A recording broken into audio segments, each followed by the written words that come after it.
Hello, everybody. Oh, my camera's all out of whack. Wowzers. All right. How's it going, everybody? Welcome to the Saturday stream. Hope you're all doing well. I got Magus in the chat. Haster saying rip and tear, getting all into the Doom Slayer mindset there. I like it. I like it a lot. And the Wind going to a baptism later today. Hanging out until she has to leave for that. Sounds good. Sounds good. And we're all ready for the baptism. There you go. Baptism by fire in the case of both Oblivion and Doom, right? I've always liked their... Oblivion was always the game that I went to, once that came out. That was like my go-to game. And then Doom was always a favorite of mine, and Diablo, and they all have like these really cool renditions of these hellscapes, right? So it's like I would play Diablo, and then there's always like, a point in the game where you have to go into hell and chase Diablo down or whatever, and you got the flames and the lava and everything. And then a couple years later, or at least maybe like a year later or something like that, another Doom game would always come out, and then I always thought it was like playing through the hell the hell levels in Diablo, but in like an immersive 3D world. And then Oblivion, of course, just added the RPG, like the addictive RPG progression mechanics and everything to the game. And yeah, you got another rendition of the 3D hellscapes, which they absolutely knocked out of the park. Virtuos did with this game. So yeah, I'm always interested to see their takes on that stuff. Let's see here. Everybody saying hi. Yeah. The End King is in. Welcome, buddy. Karn, your warrior has to go find a lake now before he starts the Divine Crusader quest. Yeah, I'm going to talk about the build a little bit once we get... Let's actually go ahead and get into the game here. Domo fan, I'm doing a Scout playthrough. It's so much fun. Yeah, Scout is I was talking with someone on the channel, just somebody who commented about like different classes and how they don't really make a whole lot of sense in Elder Scrolls, and the monk came up, right? Because in the Elder Scrolls, a monk is a sneak archer, and in Oblivion they're actually like a thief, but they can fight hand to hand. In every other like world, every other fantasy world, a monk is like a holy hand-to-hand warrior, right? With like restoration, holy magic, maybe like a alteration magic for like the tough skin or whatever for defense, and heightened agility, of course. But then like the scout is in every other platform. The scout is, or every other fantasy world, the scout is a ranged class, right? It's not in the Elder Scrolls. It's an unranged melee class. And then the rogue, we have a rogue in the Elder Scrolls that doesn't sneak. Like, what's up with that?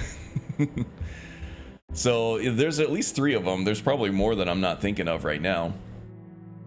But yeah, we have a scout that doesn't shoot, we got a rogue that doesn't sneak, and we have a monk that is a sneaky thief. Make it make sense. No, I mean, variety is the spice of life, right? But if I'm going to go and make like a monk build in the Elder Scrolls, I think everybody who's watching that build is going to be like confused that this isn't a monk, this is a thief.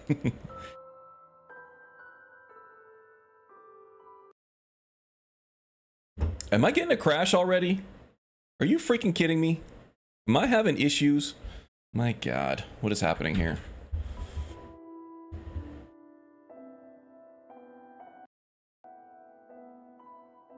Let's try this again.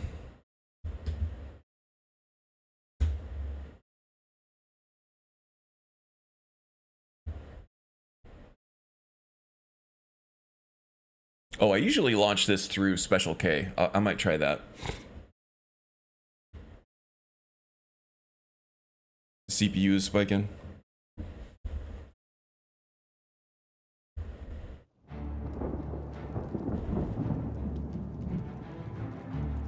In Oblivion, the assassin is the rogue. Yeah, pretty much. Only be on for an hour today due to always watching Eurovision on contest. Still bigger than the Super Bowl. Nice. I got you. I don't blame you. We all got priorities. And welcome, James. I don't know if I said hi to you. Hope you're doing well. Let's try this one more time.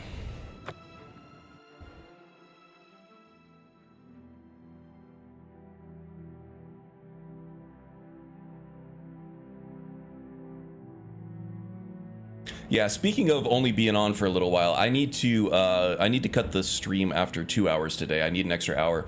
We're gonna go see a puppy. Yeah, sadly we lost our beloved little old dog a couple months ago, and we've been, you know, talking about whether or not we're ready for another one. I'm getting some stuttering here. I might need to use Special K. Yeah, let me restart one more time. Sorry, this stream is off to such a great start, but I'm just not going to be able to play like that. I have it set up with Special K here. Oh, yeah, we'll go ahead and do the update. That's quick. To cap my monitor at 120 frames per second. And then it seems to all work great. No stuttering whatsoever from me in Oblivion Remastered. After that,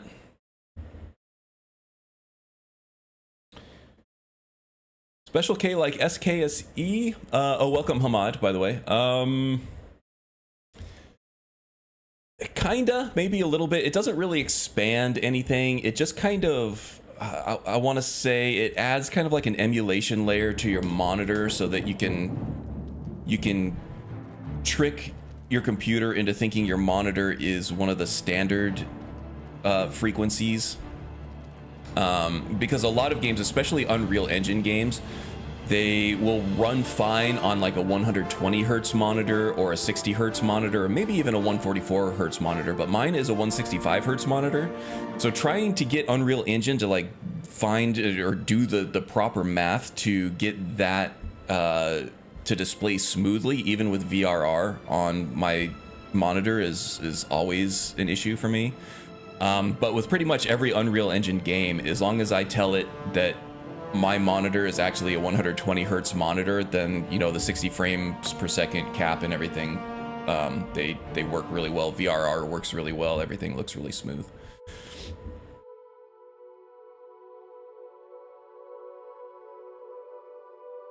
What's been, hey P Miller, welcome buddy, hope you've been doing well. What's been going on? Well, I filled you in on a little bit. Yeah, going to see the puppy. We're gonna meet the puppy. If the dog is like terrified of us, or aggressive, or just it doesn't match our energy or whatever, then we're gonna, oh, I need to make this active. Here we go. Yeah, still a little bit stuttery, but this is kind of a low frame rate position here out in the open world. We'll be okay. Yeah, so we're going to see a new dog today. It's kind of an emotional situation for us because we're still kind of grieving our last one a little bit. Wife and I had some tears going back and forth on whether or not we were ready for a new one, but I think we're ready. We want that energy in our lives again, you know? Let's see, games I've been playing. Obviously I've been playing Oblivion Remastered. It was a fantastic remaster. Virtuos, I think, did a great job on it. It's got some bugs, some kinks to work out. Unreal Engine is far from perfect, but I think they did a good job implementing Oblivion in it. All the underlying framework of Oblivion is still there with all the plugins, and the Gamebryo engine and everything is running underneath of the graphics layer wrapper of Unreal Engine. So all the jank and everything, and all the stuff that you knew and loved from the original are there, you know, minus some tweaks, and actually a lot of it were improvements in my opinion with the different the perk changes and stuff that they made. But yeah, other than that, I've been playing some Doom: The Dark Ages, which I've really loved. Give me a second, I'll show you the awesome thing I got.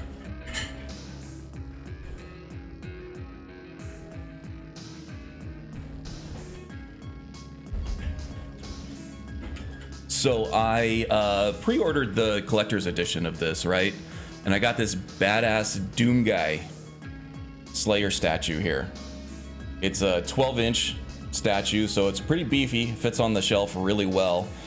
We got a super shotgun in his right hand, a shield in his left hand, an actual furry cloak on it with actual fur. It's pretty badass. And you can actually switch out the hand with the super shotgun, and he's got like a flail that you can put in there too, which he uses in the game as well. I've been having a ton of fun with the game. It's really good. It is kind of more freeform than Doom Eternal, kind of like Doom 2016 is, but it still has some of the rock paper scissors stuff that Doom Eternal had in it as well.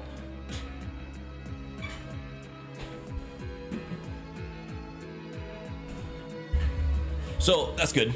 I'm a big fan of id, who are the developers behind Doom. Fur cloak looks sick. Yeah, kinda, huh?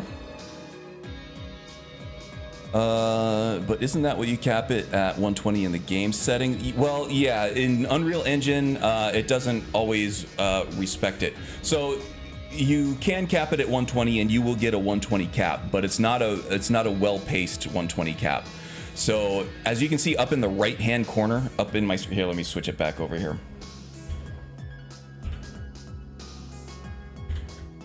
So up in, yeah, let me get rid of my camera real quick so you can see what I'm talking about here.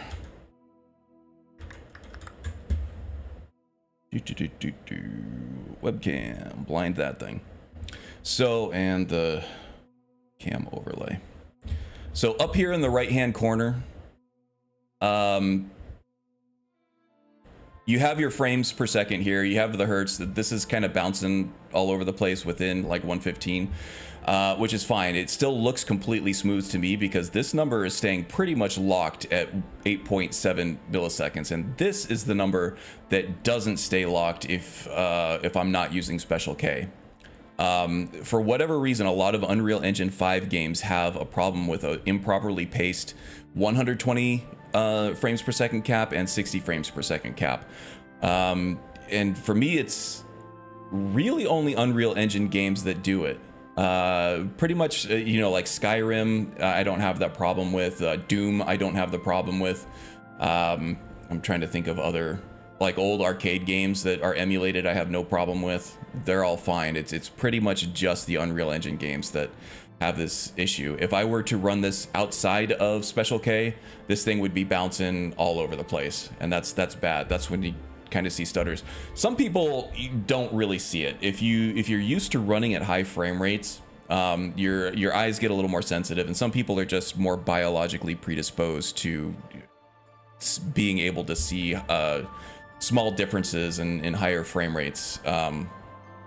So it's your mileage may vary on it. You might not see the stuttering, you might, but if you do, this is probably the reason why.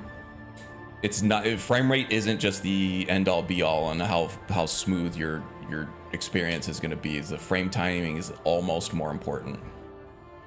I've seen 60 frames per second look smoother, like a properly paced 60 frames per second look way smoother than an improperly paced but solid 120 frames per second. So yeah, this is what I'm looking at up here. Yeah, I got rid of the camera and the overlay on purpose, so I could show off what I was talking about with the frame timing, because I have a frame timing up here in the right hand corner where the camera is. How's the heat over in Arizona? We had a couple of days in the hundreds earlier this week, and then it dipped down into the 80s on Wednesday, and now it's been slowly climbing back up. Where are we at today? It feels pretty warm today so far. I think it was 86 degrees when I woke up this morning. It actually cooled down a tick. Went from 86 when I got up to 85 now, but it looks like it's going to be 93 today, which isn't terrible if it's dry, but it does feel kind of humid. I'm sweating a little bit. And then by Wednesday, we'll be up in the 102 to 105 range. Yeah. It's happening. It's happening. So over 30, yeah. Yeah, this is all in Fahrenheit. I can't do that conversion in my head. It's only 19 degrees in the UK. Oh man, I think I would love the weather in the UK. I might get sick of like not seeing enough sun, but you know.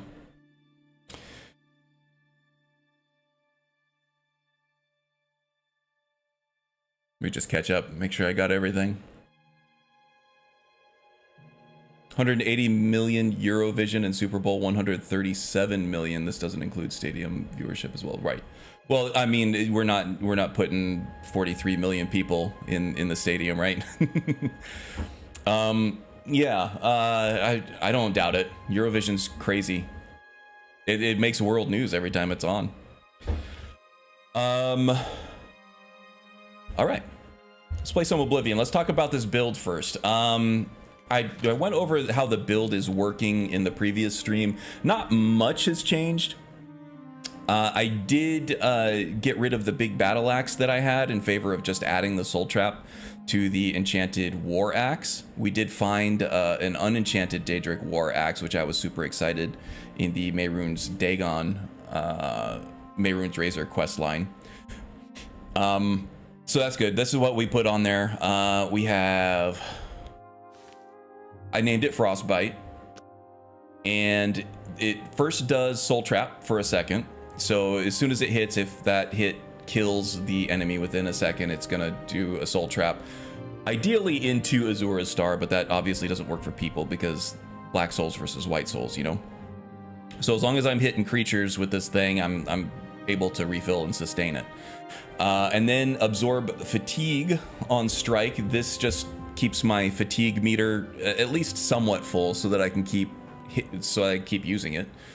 Because just regular attacks in this game do drain your stamina meter, or your fatigue meter as it's called. In Skyrim, the regular attacks don't drain your, at least vanilla Skyrim, the regular attacks don't drain your stamina, but the power attacks do. So this one keeps me swinging. Frost damage on strike. The ideal element to use for enchanted weapons in this game, just like Skyrim, is shock, right? Because the least amount of enemies actually resist it naturally. Frost damage is going to be resisted by Bretons because they have, you know, regular blanket magic resistance, but also Nords. They have a huge amount of frost resistance. And there are some other enemies like Frost Atronachs and some other things that have frost damage on them, but almost nobody except for Bretons and other enemies with blanket magicka resistance are going to resist shock damage. But just because I wanted to be on theme with the Nord, I went with the frost damage just because, you know, Nords are cold. Orcs have resistance too. Don't they have elemental resistance? I'm not actually sure. I don't know. Let's look. Where is my... There we go. I thought I had another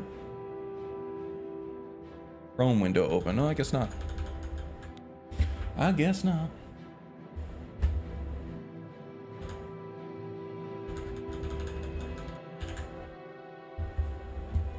Really?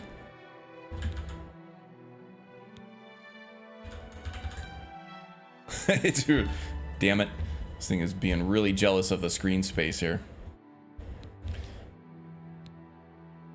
Yeah, well, we'll check later when I can actually switch screens. It looks like Oblivion really just is being very obstinate about resist magic 25. Okay, magic resistance. So yeah, the Bretons are going to get more of the blanket magic resistance, and orcs do too. Cool.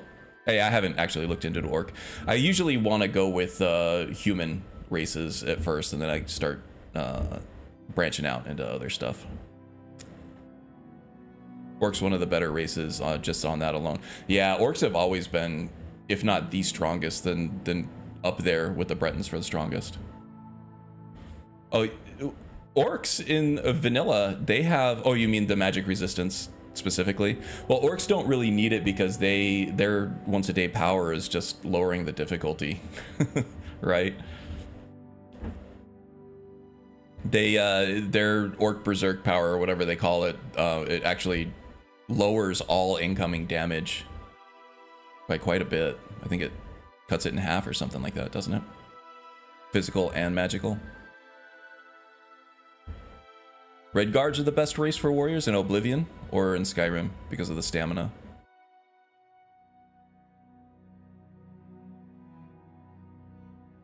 No one wants to look ugly though. That's kind of the thing, right? That's why I save my barbarian builds for orcs, because they kind of have that savage nasty, disgusting look. Skyrim, they're toned down a lot. Your Orc Crusader build is one of the favorite builds you've done. Nice. So yeah, that's kind of the, I'm just trying to stay on theme with the frost damage here. And then of course, I'm playing on expert difficulty, right? So if you're playing on anything above adept, you really kind of got to lean into some of the broken strats in this game.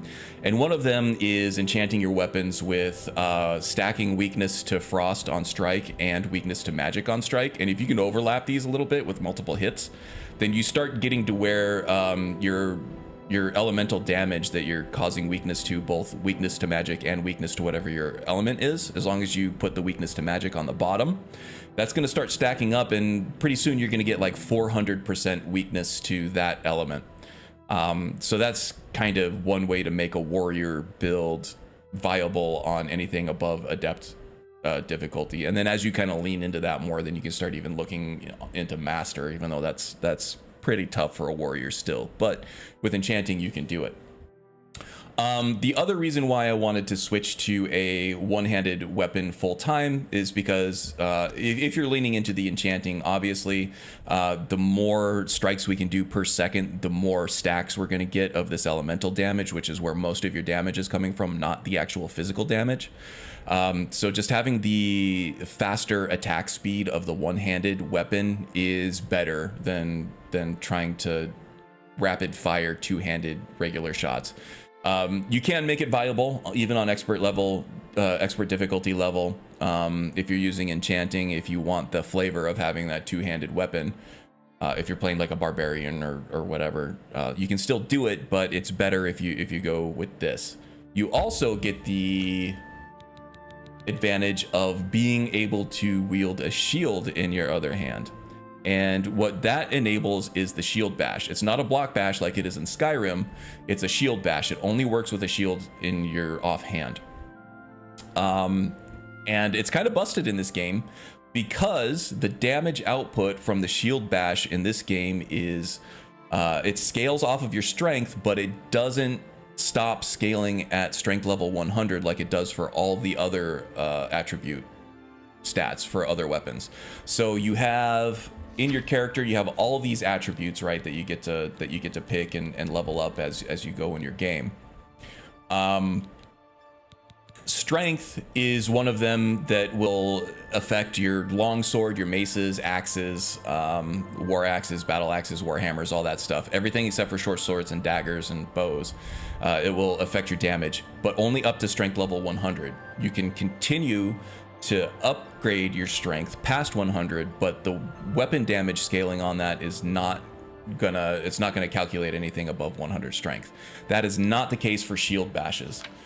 For shield bashes, you're getting the full scaling physical damage of every single bit of your strength. So for a warrior that does shield bashing, you want to try to get that strength up as high as possible. And I do have a spell that I cast at the beginning of every combat encounter that buffs my strength up, I think, another 10. And then I have some potions that I've crafted that also increase my strength as well. So I'm doing a lot of damage with my shield bash. I'm doing a lot of physical damage with my shield bash, doing a lot of magical damage with my axe. And as long as I am killing the enemy with the axe, then I'm resupplying my axe with more and more charge through Azura's Star.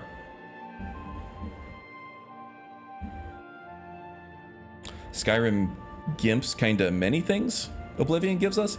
Skyrim, in my experience, I don't know the stuff that it actually makes weaker. Maybe in terms of the races, yeah. But Skyrim is uncapped in pretty much all offensive skills. There's no like maximum amount of damage that you can do, which in my opinion makes your character stronger and makes the game easier, which is why they had to introduce the legendary difficulty on top of the master that was already there, because the game was just getting too easy too fast for a lot of people. You can temper your weapons an unlimited amount as long as you do your crafting loops of your alchemy and your enchanting to get your crafting gear up to a point where you can temper it more and more and more and more. And the same with destruction output too, which is kind of a little more obfuscated behind alchemy, but as long as you can create more and more powerful fortified destruction potions, your destruction damage is completely uncapped as well. The only things that are capped are your magic resistance, which I think is at 85%, and your damage resistance through armor rating, which is also capped at 85%, and there are ways to even go beyond that. Whereas Oblivion race actually matters for build, Skyrim Legendary doesn't even really matter though either. Sure, and things like Birth Sign, which they completely got rid of, and they moved them into the stones, which you do have stones in this game too, through the Doom Stones and the Rune Stones. In Skyrim, they just put all the Birth Signs and all the other stones into standing stones. And you can just change them out at will, so you're not stuck at the beginning. So that's another consequential choice that you make at the beginning of Oblivion that you don't have to worry about in Skyrim. Spellcraft could get you your strength even higher. Yeah, and I'm using Spellcraft for it. I could go even higher with that, but you need to go through the Mages Guild questline, and it was used to be... Yeah, you do. And that's kind of how Buildcraft works in Oblivion, right? If you're not using Spellcraft or Enchanting in this game, you're really only playing half the game. You're really only, building half of your character. That's where the customizability comes in, is the spellcrafting and the enchanting. Otherwise, if you're just using, there are some good unique weapons in here, but they're kind of few and far between. If you're just using equipped stuff with random enchantments, you're not getting a whole lot of customizability on your build. The way level scaling works in this game, physical damage is just it's really not effective. So even if you're playing a warrior, you really need to lean into spellcrafting and enchanting. You just have to do it if you want to play on anything higher than adept difficulty. And even on adept, once you get to higher character levels, if you're not using enchanting or spellcrafting, you're gonna have a really hard time later on in the game, even with the difficulty readjustments that Virtuos did in the remaster. Makes it easier earlier in the game, but later in the game it's just as hard. I would love to have spellcrafting back in ES6. Absolutely. That's probably what happened, right? Is they wanted to expand the customizability of the character builds through the perk trees. So that's probably where they put all of the complexity. It would be cool to have a nice, complex, fleshed out perk tree that you can choose your perks like in Skyrim, and also have spellcrafting like you do in Oblivion. But that would be just a nightmare, an absolute nightmare to test. Even Anais Ion, who has the best big overhauls in my opinion, probably maybe only rivaled by the Requiem team, but Anai goes even wider than Requiem does. There are bugs and there are things that are just completely broken because of just the sheer permutations of things that you can mix and match just to completely break the game. And that's something that Bethesda still tries to avoid. They don't mean to have stuff like 100% chameleon in this, or infinitely stacking weakness to elemental damage on their enchanting. That's not stuff that they want in their games, and they will actively, in the newer games anyway. Back in Oblivion, it's like patching a game was like, you just didn't do it. You ship the game on the disc, and then unless you're deploying a paid DLC or something, that you're going to make your money back on that. They didn't really patch their game much unless it was absolutely necessary. And that of course changed as gaming became more and more online, and gamers became more and more online, and patching was more of a regular thing. They patched broken stuff out of Skyrim as well, pretty actively. So yeah. I wouldn't expect to see both the fleshed out perk trees and spellcrafting, but I would love to see spellcrafting come back in some maybe limited capacity. Happy that alchemy stayed the same from, yeah, they're very similar. Alchemy's very similar. The only real difference between alchemy in Oblivion and alchemy in Skyrim, beyond the perk choices, obviously you can make alchemy in Skyrim much stronger because of the different perks that you have. And how enchanting will actually boost your alchemy skill too. Is the crafting station, right? In Skyrim, you have to go to a crafting station. In Oblivion, you can just do alchemy wherever. Portable alchemy is default in Oblivion. Yeah, you need something like Hunterborn or a more targeted mortar and pestle mod in Skyrim to be able to get portable alchemy.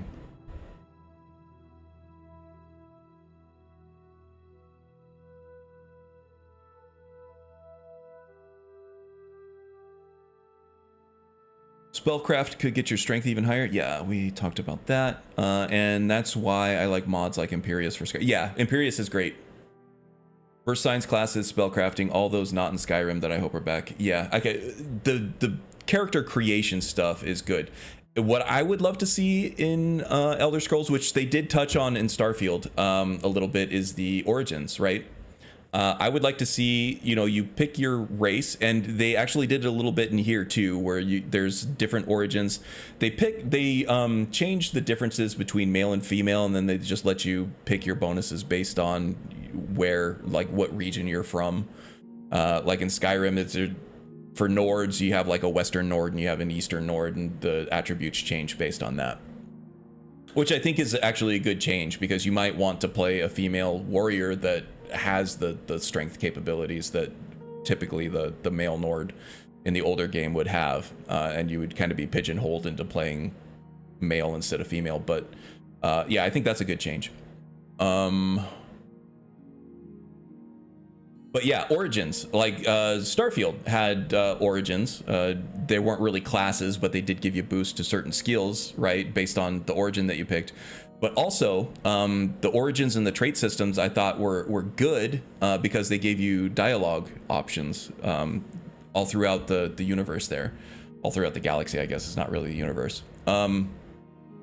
They were typically unconsequential, but in some areas and in some dialogue options would get you out of having to do a big fight or something, or give you like a little bit of an edge, a little bit more credits, a little bit less credits that you have to spend. It could allow you to skip a fight, as I said, depending on what origin and what traits you had.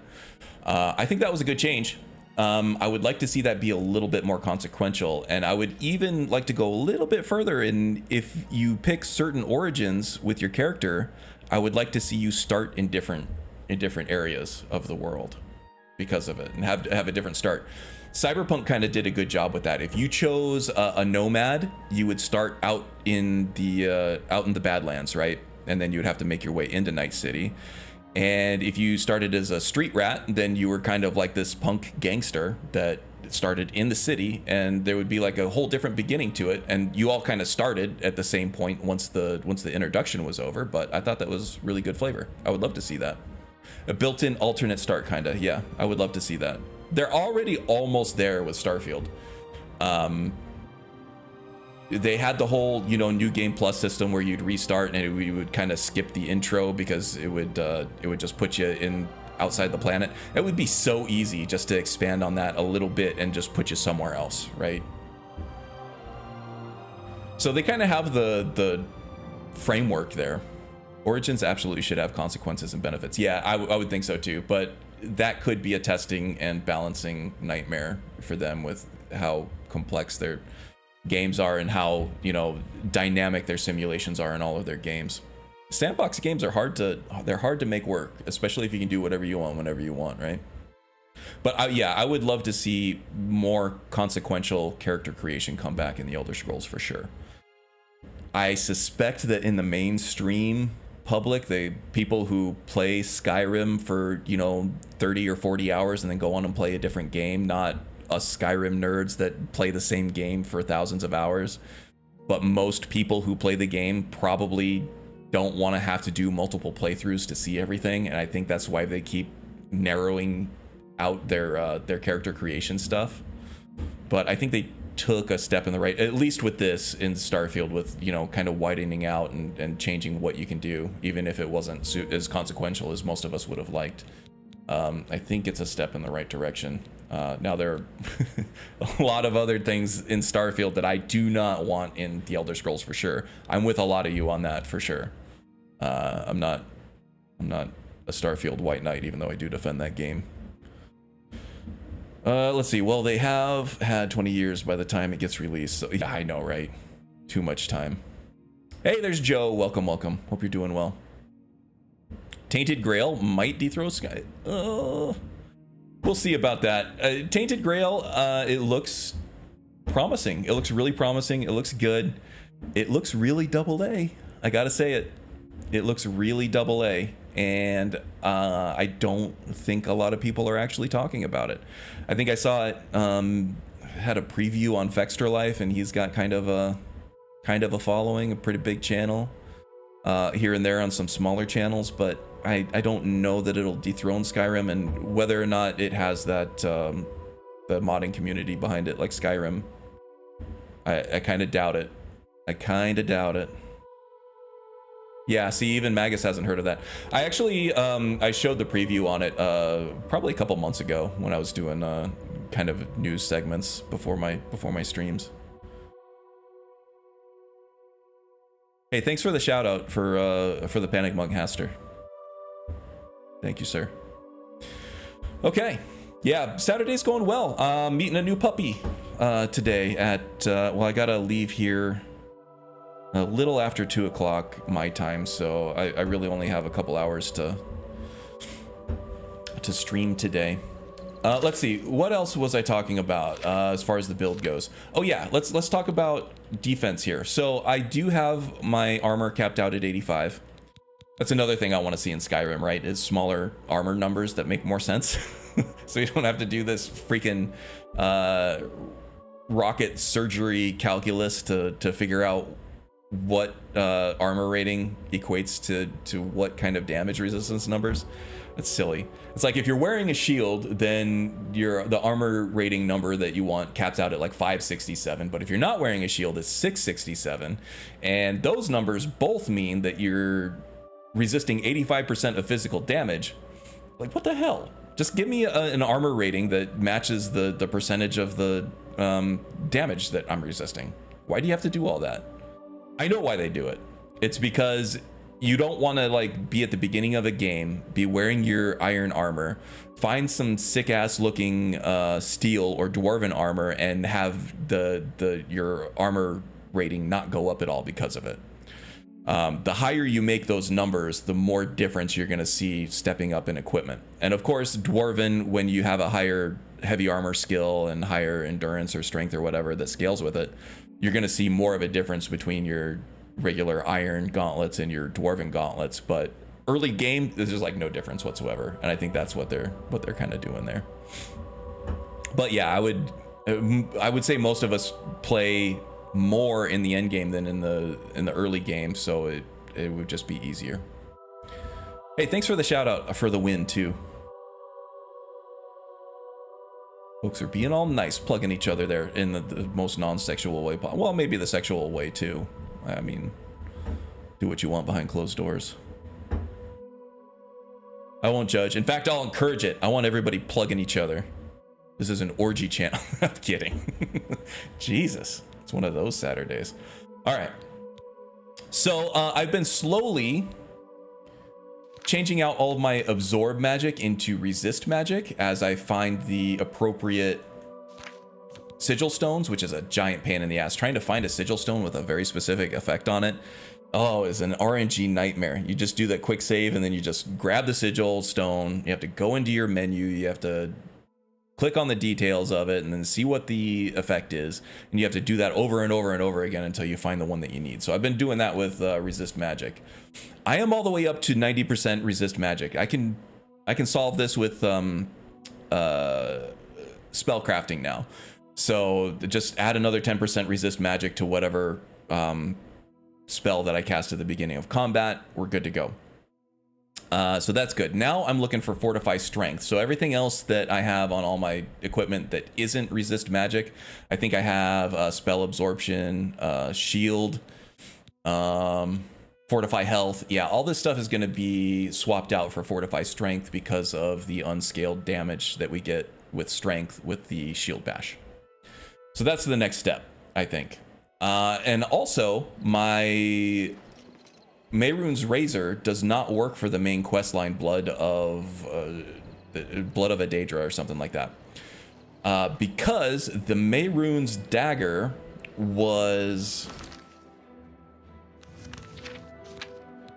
added by DLC. And when they plopped this into the game, they didn't bother to go back and alter the main quest to accept the Mehrunes Razor as one of the Daedric artifacts that you could sacrifice, which is a damn shame, right? Because it would be perfect to sacrifice Mehrunes Razor to destroy it, and part of his influence in this world, in Nirn, in the process, while you're trying to track down and stop Mehrunes Dagon from infiltrating and invading Nirn in this plane of existence, right? So that's kind of sad. Mehrunes Razor would be the perfect one from a role-playing aspect and a story aspect to sacrifice in order to continue the main storyline. But they didn't do that. They could have. Technically, it would have been possible, but, you know, typical Bethesda, like trying to shovel us this low-value DLC. They probably charged, like, I don't know, $10 for this, which with inflation would have been like $20 these days. Crazy, right? So anyway, we did all that. Now I have a dagger that I can't use for gameplay purposes because my build doesn't support it, or story purposes because the game won't let me sacrifice it to complete the storyline. So here we are outside of the Sanguine Shrine. I think Sanguine is the next best one because the Sanguine Rose in this game, it's not like in Skyrim where you have a rechargeable staff. As you use the Sanguine Rose, the petals fall off, and once you use it up, it's done. It's useless after that. So you can use the Sanguine Rose if you'd like to conjure Dremora like you always were able to. But once you use it up, it's useless, and then at that point you can use it to continue the main storyline. It doesn't get destroyed, it sits in your inventory, I think. I probably won't use it anyway because it's not what I'm built for, but Conjuration in this game is useful for everybody. It's very strong. Have you come to revel in the glory that is the That's shrine? kind of, yeah, that's how it was before Skyrim. It was that's how it was in Morrowind too, I think. That kind of, well, it's kind of a balanced thing too, because these conjurations are much more powerful in both Morrowind and Oblivion. In Skyrim, they kind of scaled it down a little bit, but they made it infinitely usable. It is a place of celebration for us. Use it and lose it. Yes, indeed. Well, would you speak with Sanguine? Sure. Approach then, and bring Sanguine a gift. Some Cyrodiilic brandy is an appropriate gift for your host. Cyrodiilic brandy. I gotta go find some Cyrodiilic brandy. I'm sure I can find some at an inn. It's not super rare. And I've been finding it in dungeons and stuff too, but I think I've just been selling it off. If I knew that I needed it, I would have saved a bottle. Damn it.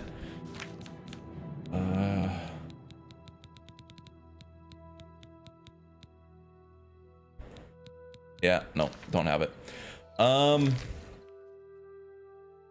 So yeah, I'm at the point now where I'm just trying to finish the build. I'm out in the middle of nowhere here. I suppose I could, okay, let's do this. I'm gonna fast travel back to Anvil here, and then we're gonna check the inns and taverns, see if we have any Cyrodiilic brandy. Also, the Mages Guild sometimes has some more rare vintages of wines and stuff, so we'll check out that, and then we'll just hoof it from Anvil to Kvatch. There are a couple merchants in Kvatch that might have some Cyrodiilic brandy, probably not. We could even probably check the castle of Kvatch over here too. I don't know, the enemies might have restocked by then. We'll see. And then we'll hoof it all the way over to Skingrad, and then we can go from Skingrad to Imperial City to Coral to Bruma. So we have quite the adventure. But first, I want to start at Anvil because Anvil is really kind of out of the way compared to everything else. If you don't start at Anvil and you end up there, then you're gonna end up making a detour that you may necessarily not want to. The Gilded Carafe might have some too, yeah. Alchemy shops, for sure, they might have it. I think it's technically, well, I think wines and other drinks and stuff are technically potions in the game too. But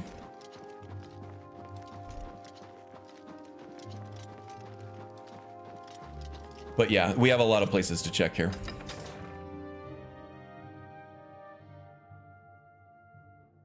Always the giggity. Yes, indeed.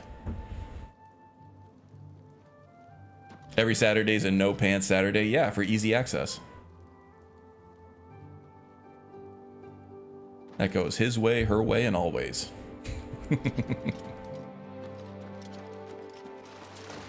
Let's see here. Mages Guild. Let's try the Mages Guild first. Actually, Fighters Guild. Whatever. We'll go to sleep. We'll bunk up in the Mages Guild. The women are slightly more attractive in the Mages Guild than they are the Fighters Guild. Slightly. Man, they did elves dirty in this game, didn't they? Look at her. It's my pleasure. She's one of the better looking elves too, and then she's got. They all have the bloodshot eyes. Some of them are kind of cross-eyed. Yeah, she's one of the better looking elves in the game. A lot of the humans are fine. Hi there. Oh, it's my pleasure. Please Like, there's nothing wrong with this guy. This guy looks pretty good. Be seeing you.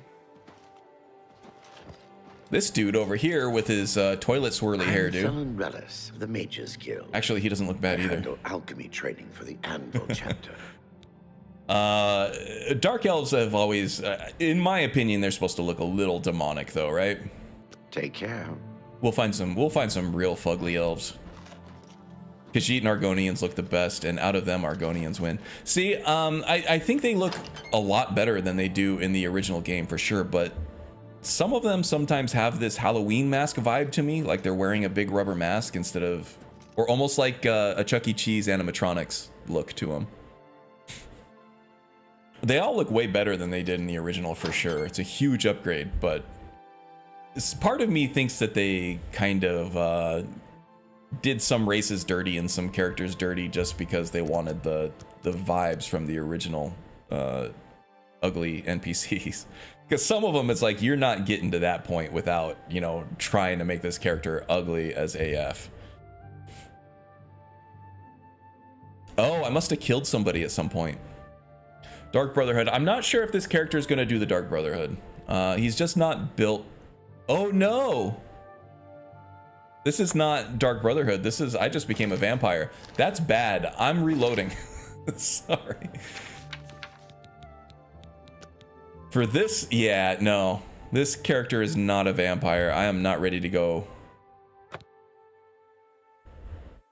You're a vampire now, too. I know, damn it. Vampirism is way more of a pain in the ass in this game than it is in Skyrim. For sure, for sure. I have plenty of... Oh, I have a spell that I can use, too, to cure diseases as well.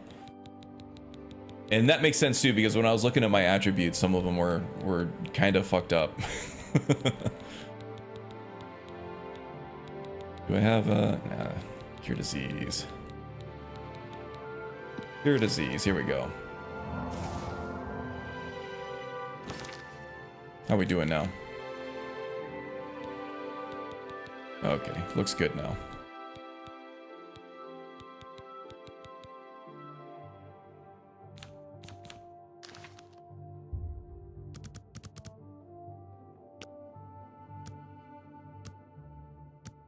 Keep it, keep it, keep it. No, this build is not ready for that. I'm just not ready. Bunch of pussy players who can't handle the blood stuff. Well, it is... Vampirism can kill you. Being out in the sunlight will actually drain your health.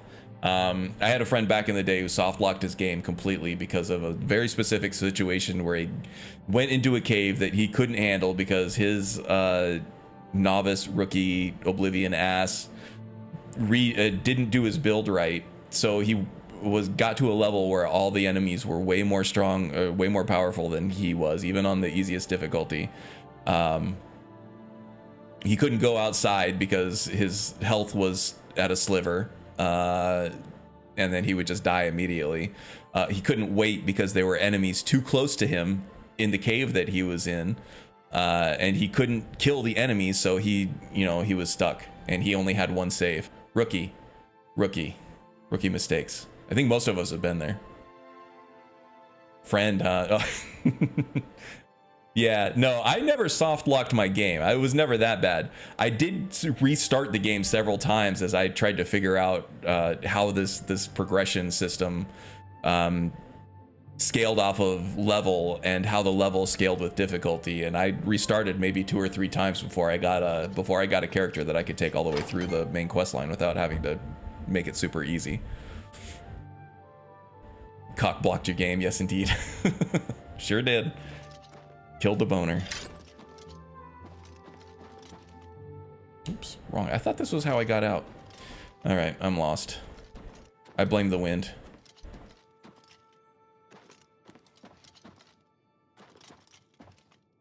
Here we go.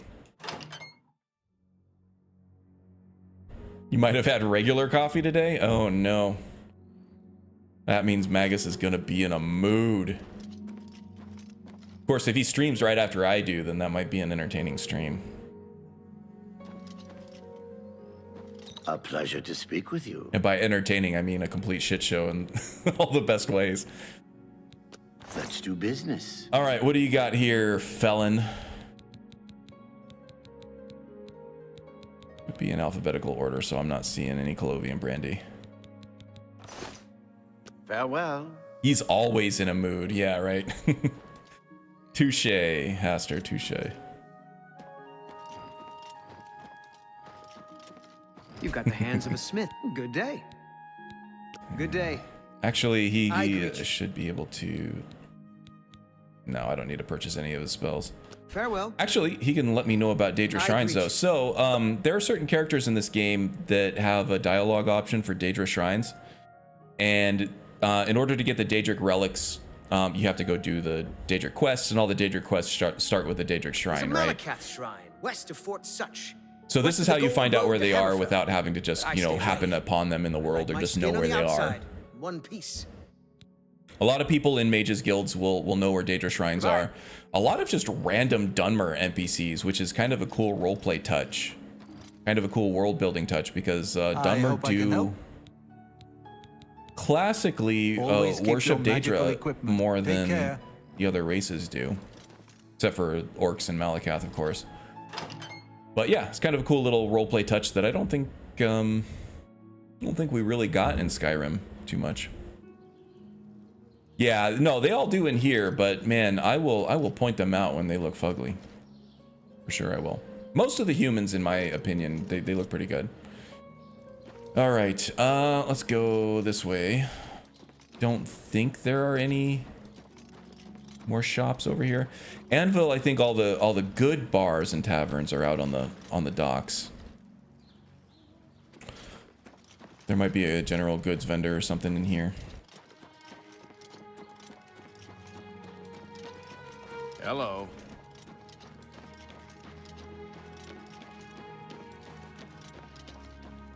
Got bored drinking tea when I was a kid. Now prefer only drinking coffee.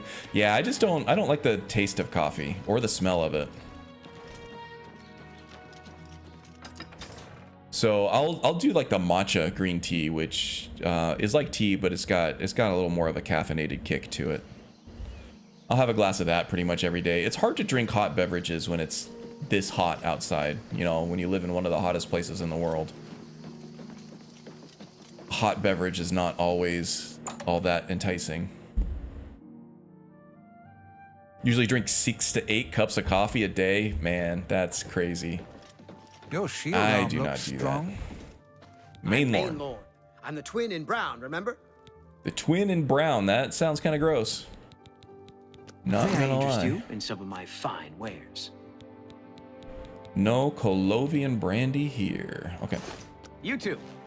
You look Yeah, like these you've guys swung all a look fairly mace or good two in your too. time. Can I buy something off of you? Or are you I'm the other twin? Iridu, son of Julianos and Mohita Tona, queen of Akavir. These slugs climbing my spine itch something fierce. Like to dance? Okay, he's crazy. You're into Sheo Gorath, I bet, seeing aren't you. you? You look skilled. See. You closed the gate. How did you do it? Yeah, this guy's We getting a can't little thank bit you of enough. the crazy-eyed elf going on here. He's a little bit cross-eyed, just a little bit.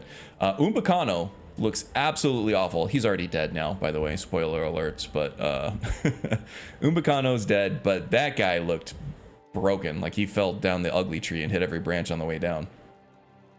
The bloodshot eyes are they're a little rough for me. I think that would probably just bloodshot eyes, maybe uncross them just a little bit, and we'd be okay.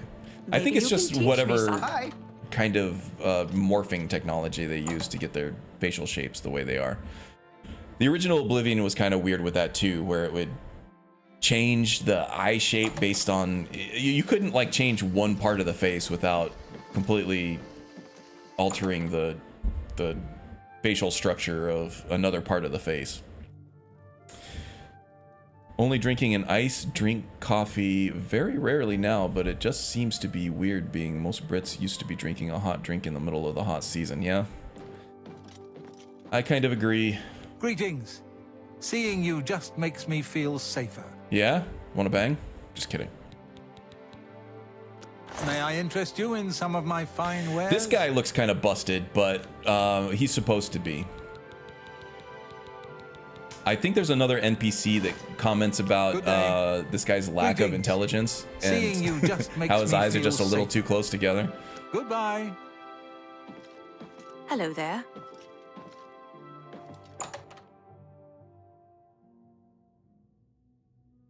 Can't drink the cold brew coffees at all. I can't drink any coffee at all, even the cold stuff. The cold stuff just, it doesn't. I've tried them both. You know, I think I've heard somewhere How about that mixing up some potions.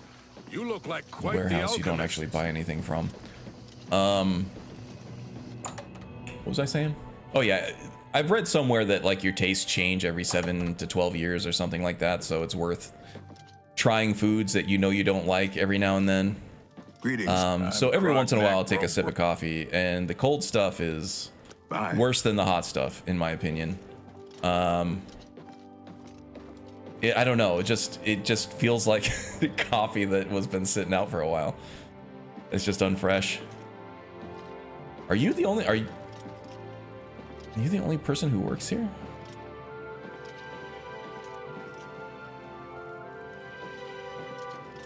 I don't freaking know.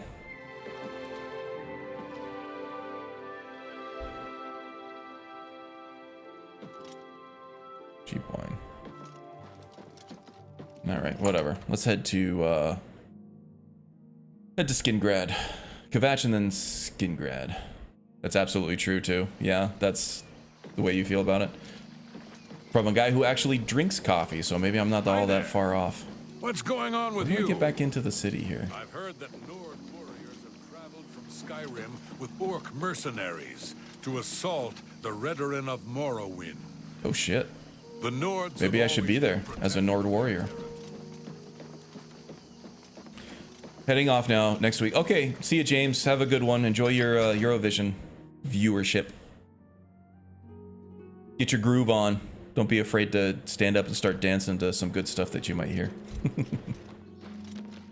Oh, I never went into here. The Count's Arms. Okay. I thought I was missing something. Thought I was missing something.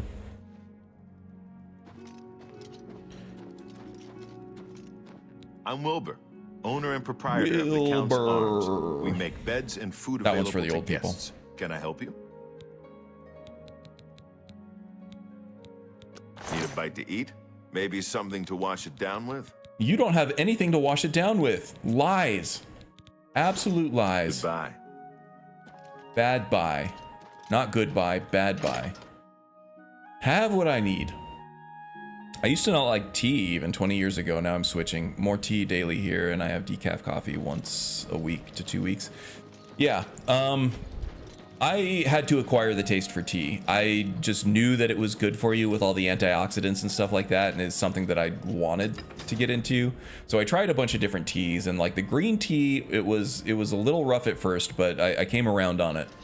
And then the matcha green tea, it has more caffeine in it, so it does help kick my butt out of bed or off the couch or whatever I need help with a little bit more. It's closer, I think, to coffee than it is standard green tea as far as the caffeine content. But it has even more antioxidants in it than a regular green tea does, and I like the taste a lot better. The way that you traditionally are supposed to whisk it gives it kind of like this effervescent, bubbly kind of smoothness to it that I really appreciate. And it goes really good with some Belvita biscuits. Really?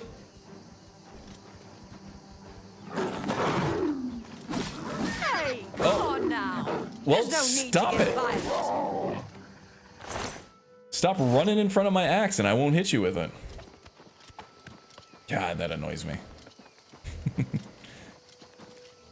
Oops, that's not what I wanted. Been playing Doom, and in Doom you have to hit the right shoulder button in order to bring up the weapon wheel, and in Oblivion you have to hit the left bumper button to bring up the wheel. So yeah, I'm gonna be a little bit confused. Green tea is bland depending on brand, but I use organic tea and organic honey in mine. Makes it taste amazing. Nice. I used to put honey in there. I don't even need the honey anymore.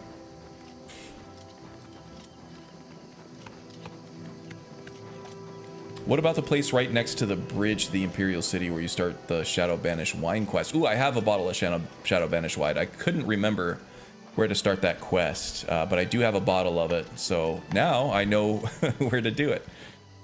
We'll check there, and we can start the Shadow Banish one too. Can you test something for me, please? Can you cast a spell with left hand if it's empty? Yeah, so let's see here.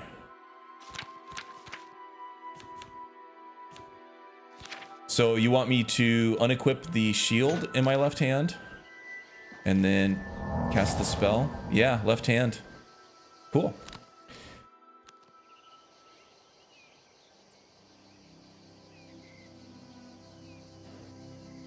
Yeah. Is it not using the left hand for you? Or was it not working at all?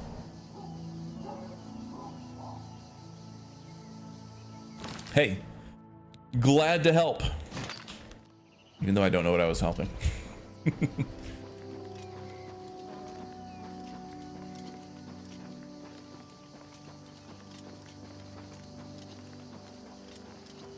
Have I taken out this gate? Oh, hell no. We're doing the gate. We're doing the gate. I need the sigil stones. I need some fortify strength sigil stones.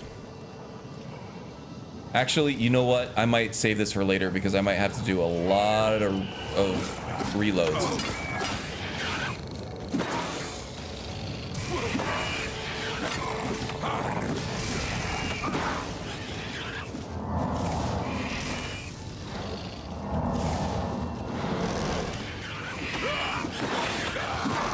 Getting swarmed, man.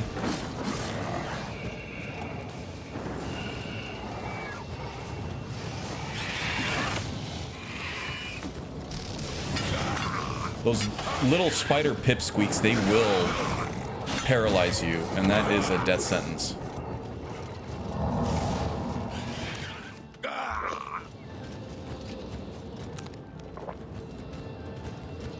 No! This is expert level difficulty.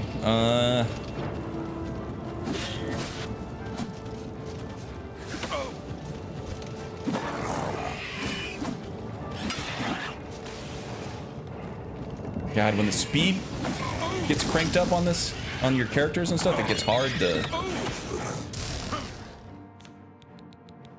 to not overshoot.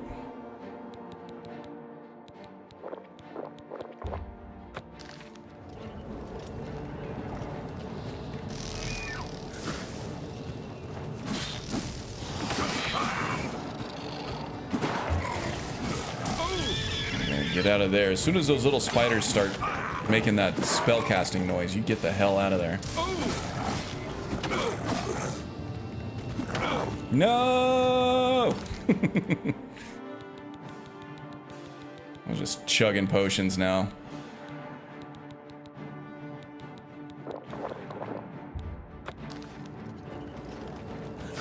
We'll get through it.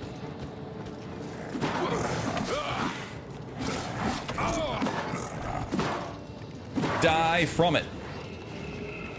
Do your worst. Okay, we got a legionnaire helping us out here. Soul gem is empty. How is the soul gem empty? Or the Azura star. Okay, I need to recharge my weapons. That's a huge problem right now. Barless stone. Do I have any more soul gems? I do not. I don't know how Azura star ended up empty. I think I just wasted all the charge without actually killing anything. Let's not use the grand soul gems. I'll save those for enchanting. We'll use a Varla stone. Remember the Emperor. There we go. Thank you, Mr. Legionnaire. Yeah, we'll save the Oblivion stones because I'm going to have to do a lot of reloading that save in order to get the sigil stone that I want.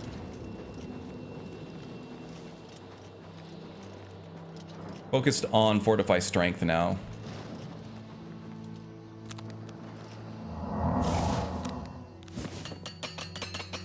And my equipment took a beating from all those clan fears.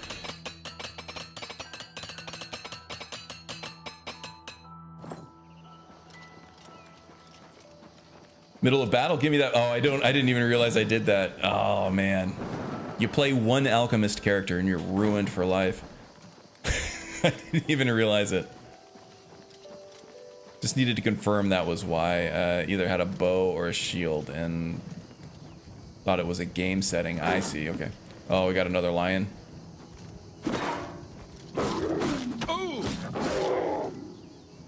Easy enough.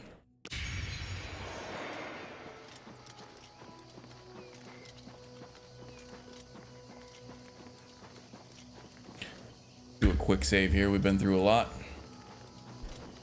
Actually, I prefer Alchemy and Oblivion with any builder character. Totally fits right in. Yeah, kinda. It's a little less of I want to say a little less of an event having to go to an alchemy station and having to go out of your way to create potions. And usually, if you're going to mix up a potion, you're usually going to some kind of like mage lab or something. Just doesn't kind of really fit in with a lot of rogue and warrior characters. Hey Although there. you do have the alchemy station right there in the Thieves Guild, I hope I can help. in the cistern. What can I interest you in? What you got? Cheap wine, cloth, doeskin, no Colovian brandy. All right. Man, what was it? It was the Alchemist quest for Sindarian to get the master level trainer. Finding those 399 vintages that was tough. That was tough. You think about it too, most alchemists are nomadic. Yeah, kind of shamanistic, right? Goodbye. At least that's what you see in a lot of popular media anyway. Like these weird tribalistic shamans mixing up potions to help with like dreams or natural cures to things. So yeah, having them be like a more portable nomadic thing does help. I've had Skyrim characters like that too, where they would use just whatever they could find in whatever area that they were, as far as fauna and flora and, you know, whatever else. Just using what they could find in an area to try to buff themselves up in any way that they could. Didn't always work out because, you know, there aren't always useful ingredients in any specific given place in Skyrim.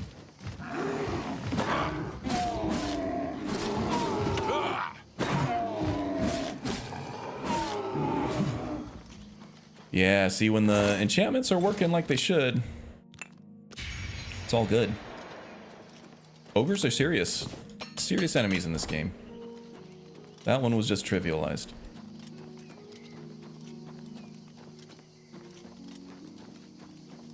Bellator's Folly, huh? The Bellator? Or Bellathor?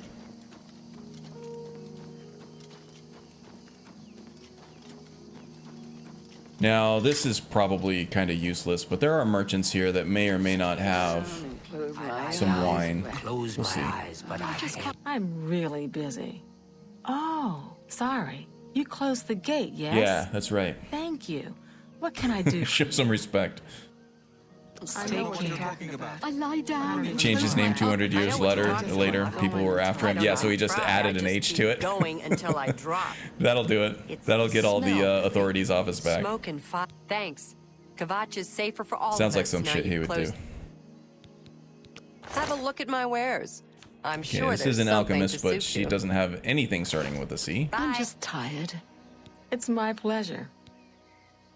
He's a trainer. I can't face it. I'm sorry. I don't think I'm going to be much help. No problem, thank you. And this orc here was like the maybe great-grandmother of one of the orc characters that I did for one of the Unbound season in the Couch Warrior community. I don't remember the guy's name, but Close the gate. his last name was Gro Batul, which is kind of like the Nordic, the real life Scandinavian sun. Like Johnson would be John's son. That's kind of how that works. Or Dotir, before a female child gets married anyway, it would be like John's daughter or whatever. Or Jan's daughter or Janssen. His last name was Gro Batul, and he was a descendant of this character. Fun fact. Can I interest you in some of my wares? He came from a very wealthy family of orcish vendors because of the way that she kind of survived and helped to rebuild Kvatch. She was one of the preeminent business leaders of the area once it got rebuilt and reestablished. So he did come from quite a bit of money. And his mom owned a bookstore in the Imperial City. But, you know, he was kind of born as an alpha orc, so he had like all these muscles and all this aggression and nowhere to use it in the Imperial City. So he headed off for Skyrim, a place that he knew was known for its harsh climates and terrain, and there was currently a civil war going on there, so he figured there would be a lot of ways to fulfill his destiny as a great warrior there. It's good stuff. Okay, Wind, good luck with the baptism. Don't get splashed.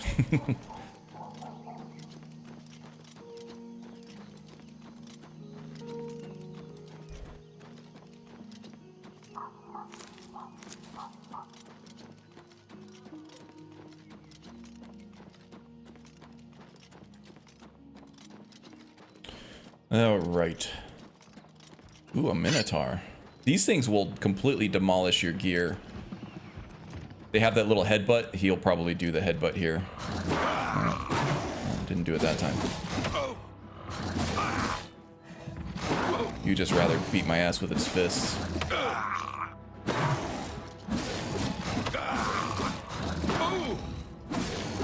Yeah, there's a magical headbutt move that they do that just completely destroys your equipment durability. See how just that... Yeah, we're all right.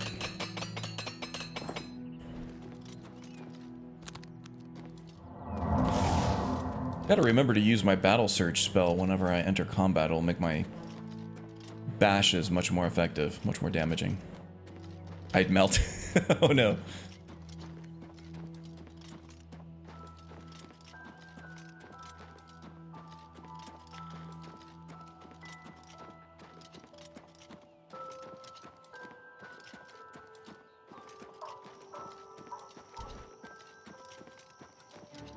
Okay, we got a bandit. Come on, bandit. Didn't use my battle surge. Get him to stagger and then we'll...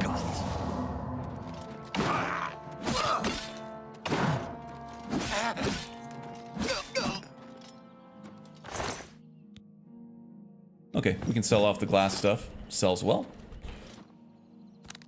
Disintegrate armor, yeah, that's what... Welcome, Silent. Glad to have you. Yeah, the disintegrate armor is that special headbutt spell that they use. They wreck ya. Wonder if this one will do it. Battle surge.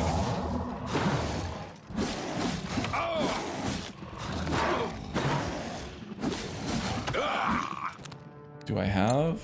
Yeah, I do. I have a charge. That's not it, I don't think. There's a yellow oranges glow to it when they do it, and I think it's more of a top to bottom headbutt instead of a horn gouge that they do as like an uppercut.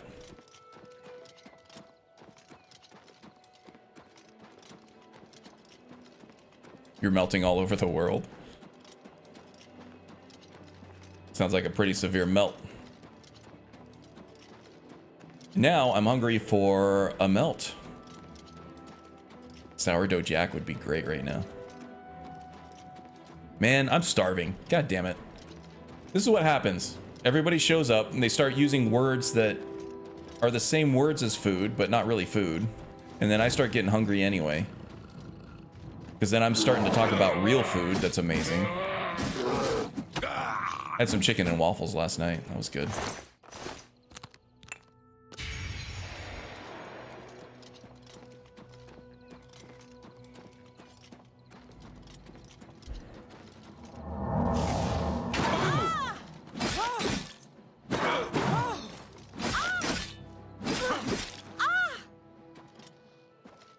She's dead. Oops, did not mean to take all that. Oh well, I can just dump it if I have to. Just a bandit camp. Don't know that I've actually been to that elven ruin. I have not. Yeah, what else? I don't really need them right now anyway. Best thing I can get from elven ruins now that Umbacano's dead and I can't sell off the alienate statues anymore are the Varla stones. Which do very much come in handy when I'm fighting a lot of humans. Or humanoids with black souls.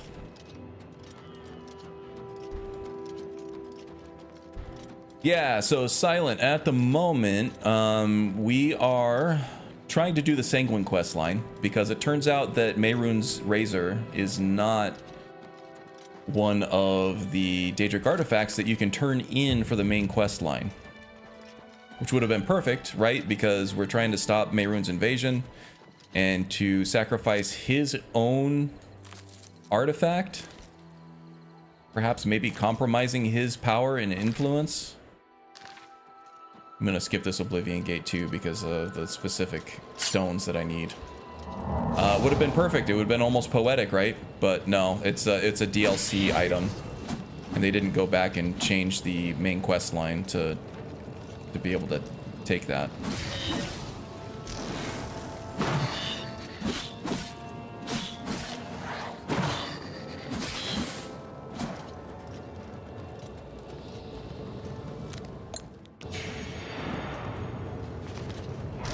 Oh man, these Storm Atronachs are rough because they have a reflect damage effect on them. So the harder I hit them, the harder they hit me.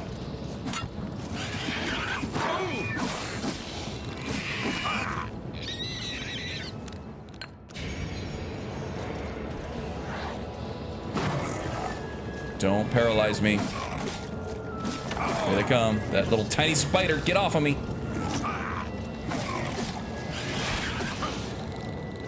No, I'm gonna die. Ah! I'm running out of these health potions now. There they go. All gone.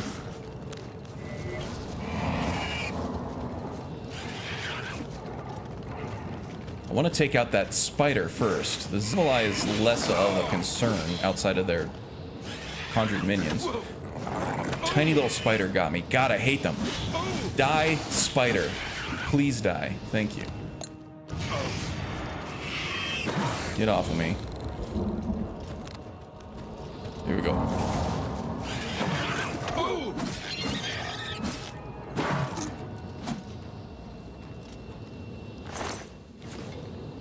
I'm gonna need more potions. If that's what every encounter is gonna be like on expert difficulty, gonna need some more help.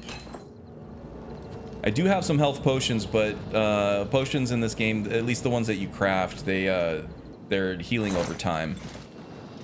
They're not just straight up healing like they are in Skyrim.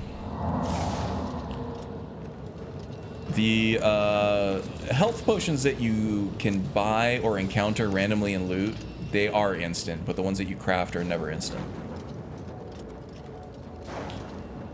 You know, I get the memes and so-called features bugs in this game, the so-called charm, but there are more bugs in this one than in the OG. You think? It's actually upsetting, and I wish they would have fixed it. Yeah, are you still getting, like, you're talking about crashes and stability, or what kind of bugs are you talking about? If I were to remaster this game, I would try to make it as bug-free as possible. Well, they probably did. But just remastering the graphics probably took them years. Because these are like all new assets, all new art. Here is Skingrad.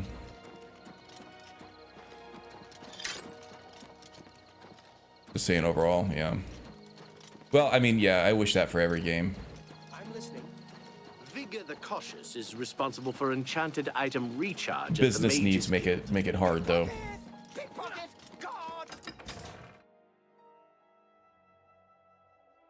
Watching the vid on optimal. Whose video did you watch on the game settings? Just out of curiosity. I saw one from Digital Foundry. They usually do a pretty good job. But Digital Foundry found this game, or at least the guy who did the review of it, found it to be very buggy and stuttery and very hard to work with as well. I haven't had any issues with it after I started using Special K. Don't know the name offhand. How are you? Yeah, but the guy who reviewed it for Digital Foundry was like, you know, I usually try not to give optimal settings on these games these Unreal games that are just very stuttery and they tend to be buggy because it's hard to like pin down exactly what each change does if you're crashing all the time and whatever. But yeah, I haven't had any crashing issues. I've had a couple. I've played the game for several dozen hours at this point. How do you do? Your bravery is the... I had 2 crashes. I've been playing just on straight up high settings. Oh, cool. I'll check that out later. Thanks. Just sucks that they left some of the so-called features in the game that they should have fixed.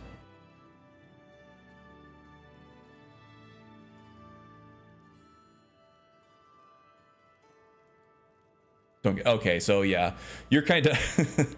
I got to a point in this game too, in my first playthrough, the first warrior playthrough, where it's like, okay, I liked the balancing changes. They made the game easier. They made the game more accessible in the beginning. Your build choices, your character choices at the beginning they didn't lock you into success or failure later on.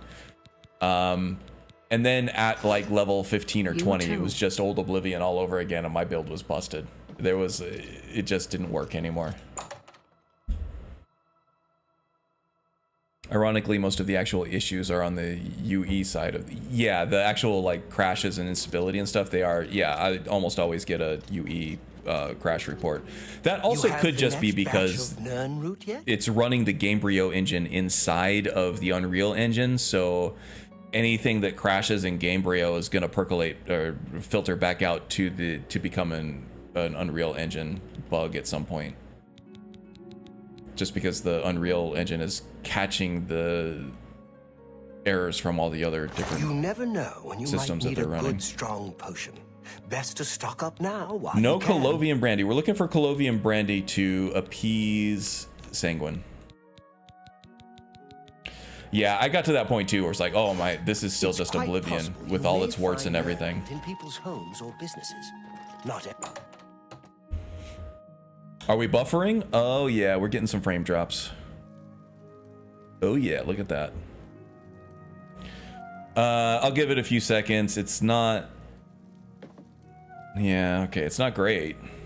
Here it goes. It's going back up now. No, there it goes. Now it's going back down. Oh, now it's coming back up.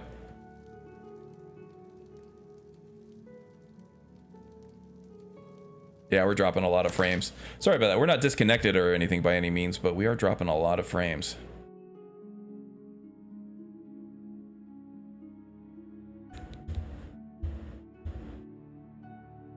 Just all of a sudden.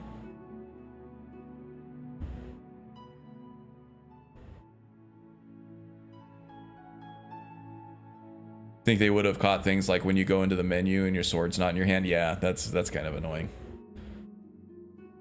Video game version of edging, probably. Right. All right, let me just... man.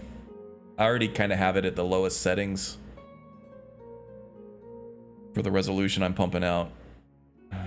God, this sucks. Probably one of my neighbors is a cam girl or something, and they're having a big thing on their channel or something. Okay, I think we're evening out now, though. Yeah, we're back to green. All right, there we go.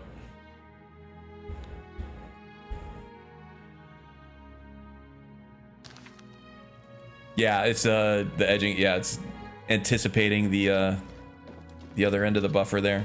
You get some smooth gameplay, keeping you right on the brink for as long as possible. Neighbor stealing your bandwidth for OnlyFans, yeah. Man, I know my neighbors here too, and I don't think anybody would want to see that.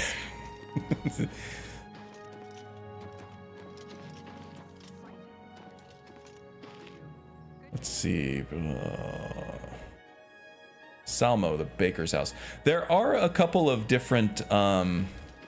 Skingrad's a big wine district here.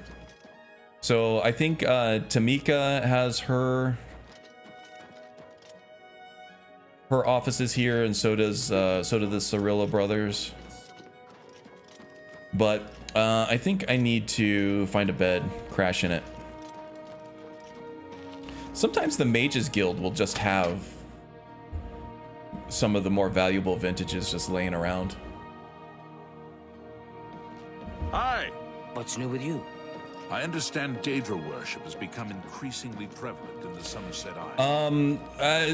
It is part of the charm, Silent. Some people do legitimately derive joy out of that Bethesda wonk, right?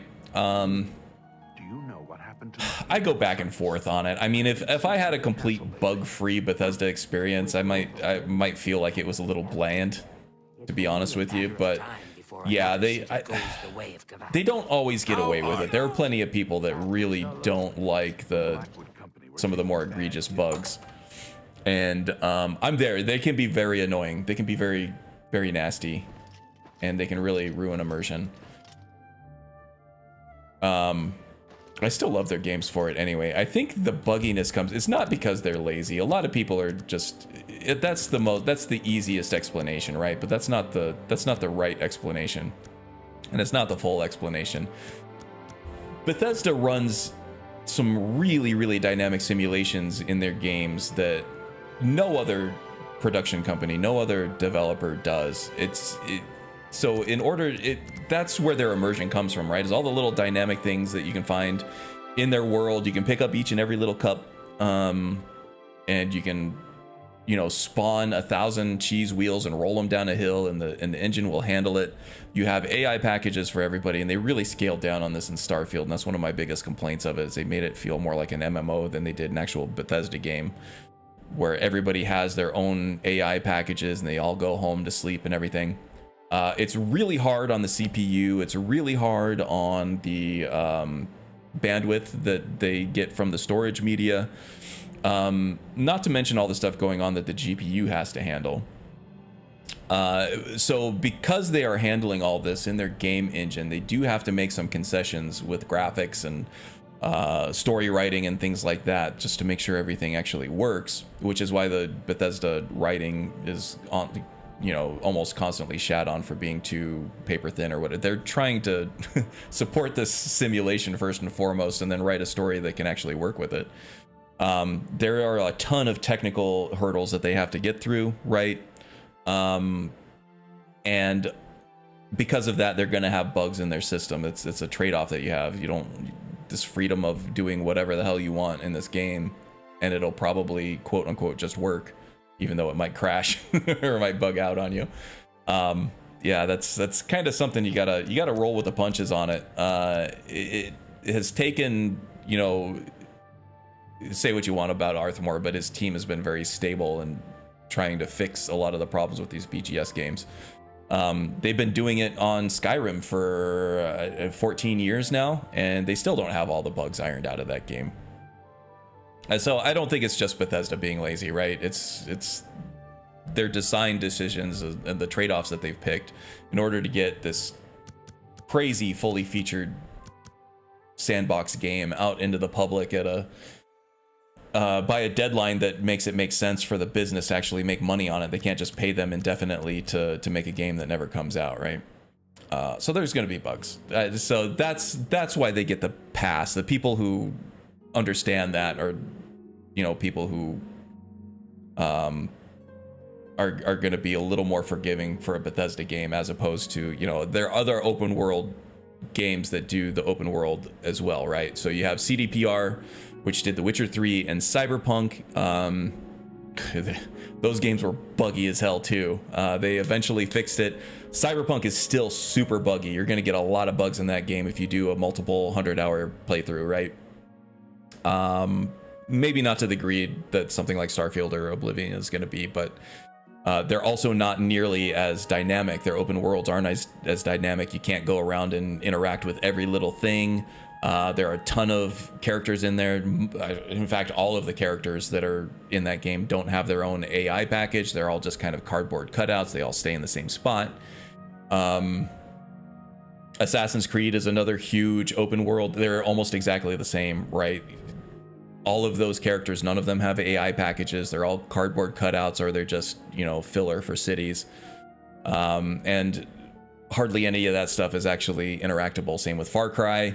What other open world? Spider-Man games are the same, even though those are highly touted as technological marvels. Yeah, it's tough.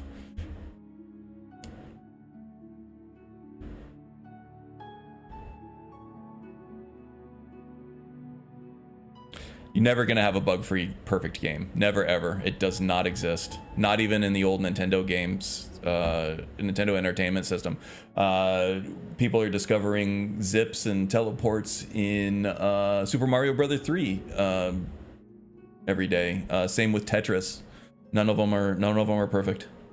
Karn said hard on. I did.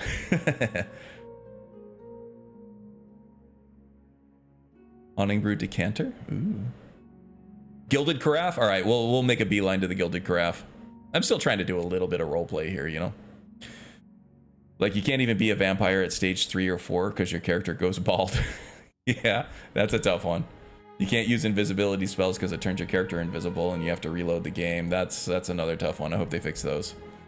You think that a team of, like, what, 3 to 500 or 1,000 people be able to catch simple bugs? I'm not sure that what size team they have. I think that this was a smaller team, because if it were a bigger team that spent as long as, I think that this game took like 4 years to develop. If they had the full team working on this would have been a full $80 game.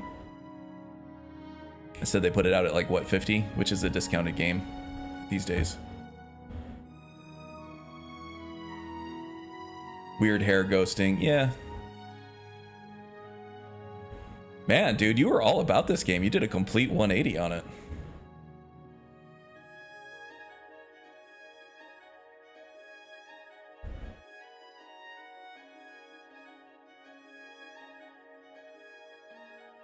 Well, excuse is a strong word. I'm not giving them excuses. I'm telling you reasons why things are like they are in these big games.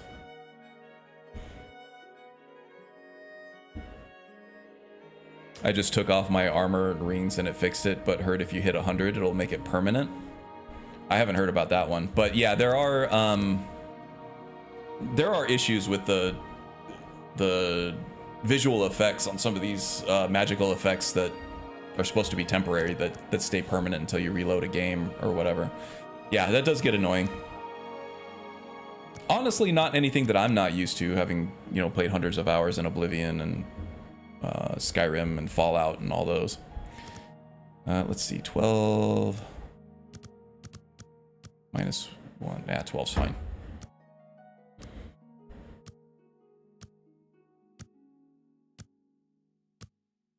They do get a pass for a lot of stuff. A lot of us know what we're getting into. Oblivion was buggy as hell, and a lot of that comes down to the Gamebryo engine, so there was a lot of that stuff that was still going to be in here. They were very careful to call this a remaster and not a remake, right? It is meant to be just a coat of paint and some tweaks here and there. Don't you think? More so than a ground up rebuild like the Demon Souls remake, for example. Where it is, for all intents and purposes, a completely brand new game. This is still just, you know, the same old Oblivion that a lot of us knew and loved and hated for different reasons.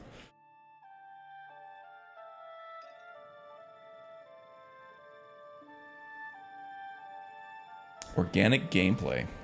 Allow me to extend my congratulations. Well, yeah, I know. On your daring There are victory over the people that'll go out and forces try of to find Oblivion. bugs for sure I that am you at your won't service. see unless you're finding them. I get that.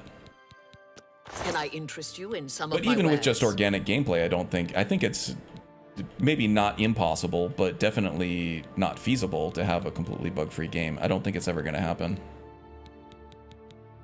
Not on this level.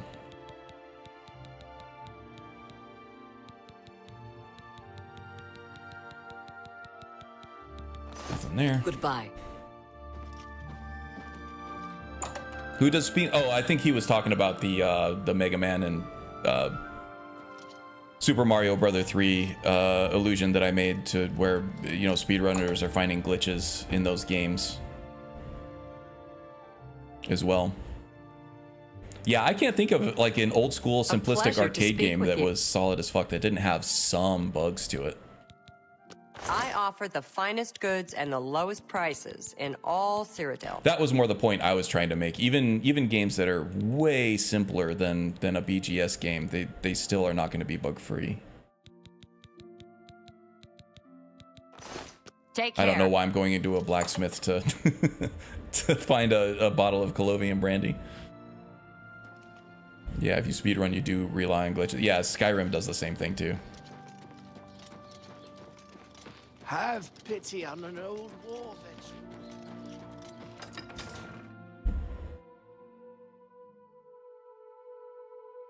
Too many minor bugs and glitches and things just breaks immersion in the NPC. I don't know. How are you today? Yeah, I mean, that's fair. You're definitely not the only one who thinks that. That's for sure. How the hell do I get out of here? I think I can just hop down here. All right, Gilded Carafe, Magus says. Imperial City is our next stop. We're gonna head east.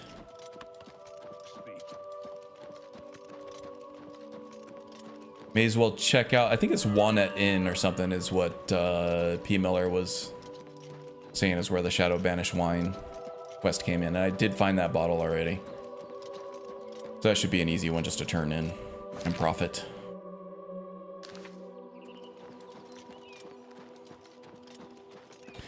I don't know if that constitutes yeah, the Bellasaurus did put out a new video. I don't know if that constitutes him being back. He was doing some just minor Let's Play videos here and there, and then he had a couple of Fallout 4 settlement build videos that he put out.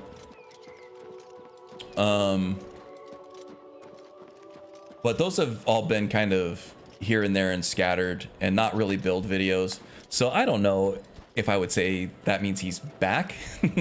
He does have a new video. It looks like more of a Let's Play, almost in the vein of his Fallout 4 settlement videos that he had for a while. Just in Skyrim. I will say he's back when he actually puts out another build guide. Like an hour and 20. Yeah, that just screams Let's Play, doesn't it? And Let's Plays are a lot easier to produce than build guides.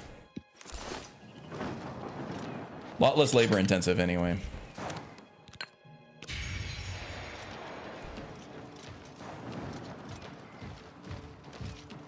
So yeah, declaring I think it's a little bit premature to declare that he's actually back.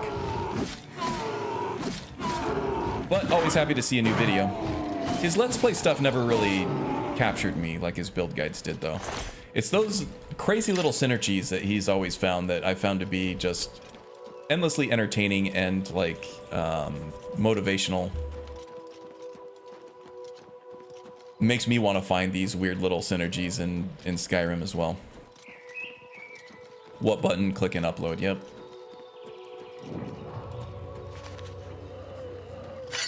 What do we got over here? A Spriggan? A Spriggan?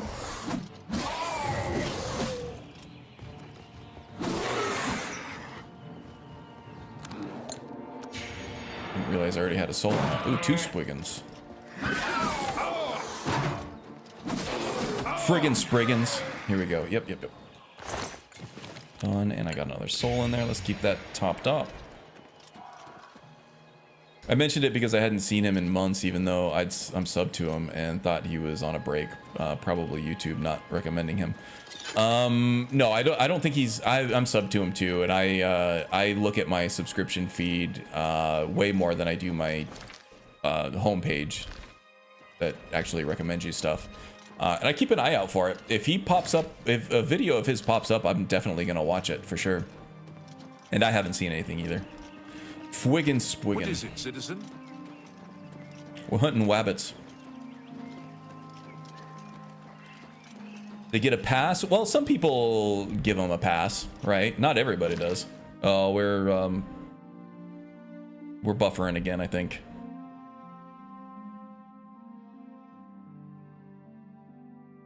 I'm a Bethesda fan for sure, right? And so they'll get a lot of leeway with me, but if there's shit in their game that they need to fix, I do get frustrated with that, right? I'm not giving them a free pass just because they're Bethesda and because I like the memes. That is annoying. I'll give you that. I also don't expect them to have a completely bug-free game with the amount of complexities that they're putting in their games. Yeah, I mean, I get it. The frustration is going to boil over to a point where you're just going to be like, blah, and you're going to put the game down. And the older Bethesda games are definitely going to be more subject to that than the newer ones are, especially a well-modded Skyrim that's going to take care of a lot of that for you. Wow, that troll went down easy. Holy shit.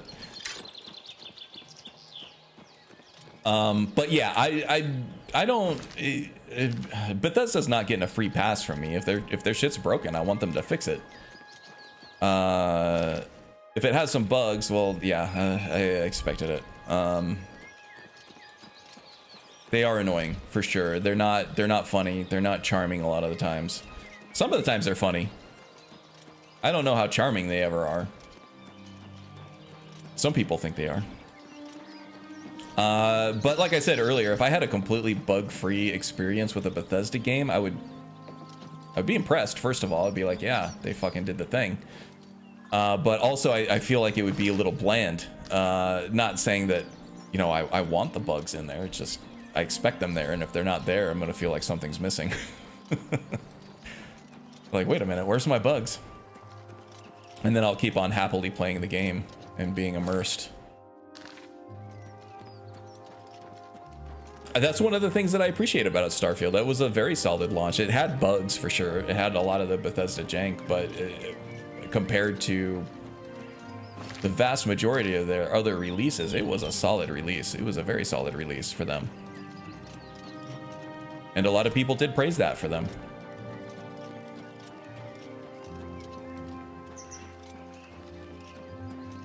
So the main team, I think, is getting better, especially since Microsoft is like more willing to have them delay their game to fix their shit. But even that will give you diminishing rewards. They delayed the game like what, a year? I don't know. There were probably some internal delays in there too, and even that year wasn't enough to completely squash all the bugs. Only quality goods for sale here. What can I interest you in? Walk always in the shadow of Sithis. Oh my god, really? So, welcome to the Walnut Inn. Could I interest you in a room or perhaps a bit of wine? Let's talk about wine. Yes, actually, I'm quite fond of collecting all manners of wines from all over Tamriel.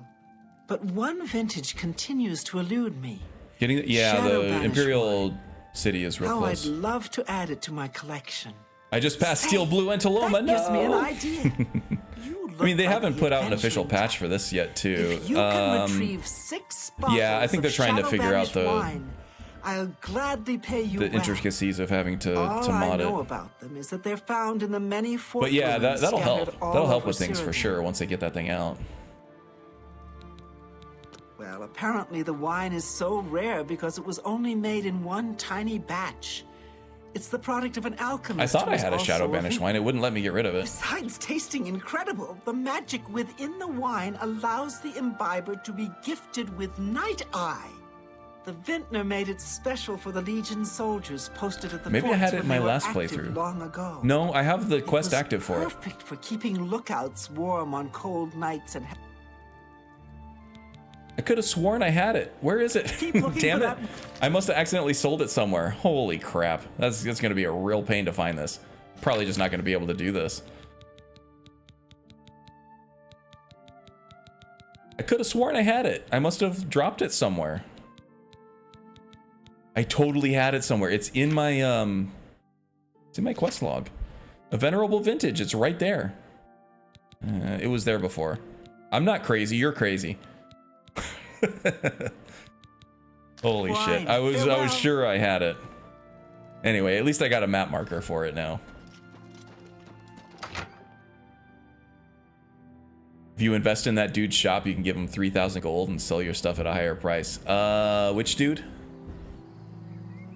I think it's like that with all these type of merchants for like You have the hands of a Violaire, Ori, things like that, Battlehorn Castle or something like that. Oh yeah. The DLC player homes and stuff. That's the he might have been like the Vile Den or something like that.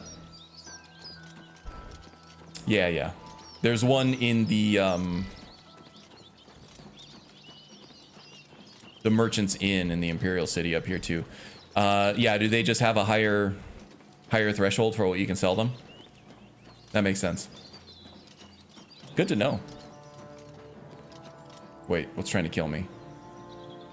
Whatever it is, really far away. It's probably a mud crab underneath a bridge over there or something. Yeah, F that noise.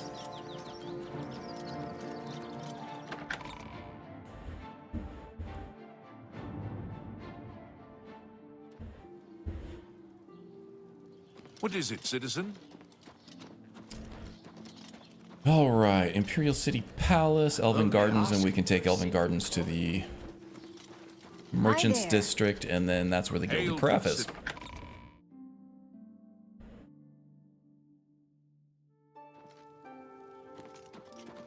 You have my ear, citizen.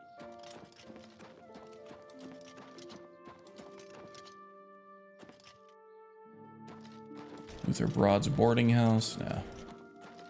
We'll go straight to It's you. the Gilded Carafe, and then we'll head back to the Tiber Septim Hotel if we need to keep looking. But Magus seems pretty confident that we're gonna find what we're looking for in the Gilded Carafe. Not Slash and Smash.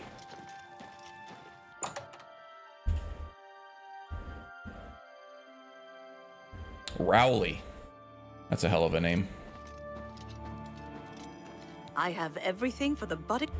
I always try to stop it to where she says I have everything for the butt. Sometimes I miss it. I don't know. That's my own little headcanon mini game there. is that whenever you talk to her, she says she has everything for Can the I butt. interest you in some of my wares?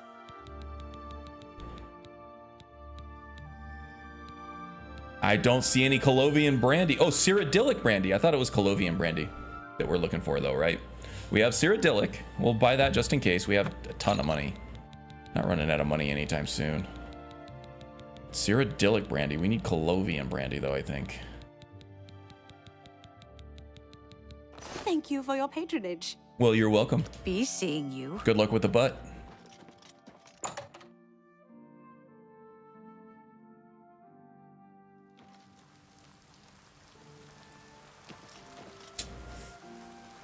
Oh, yeah, let's see here. Quests. Sanguine. The follower of Sanguine have told me that in order to summon the Daedra, I will need an offering of Cyrodiilic brandy. Okay, good.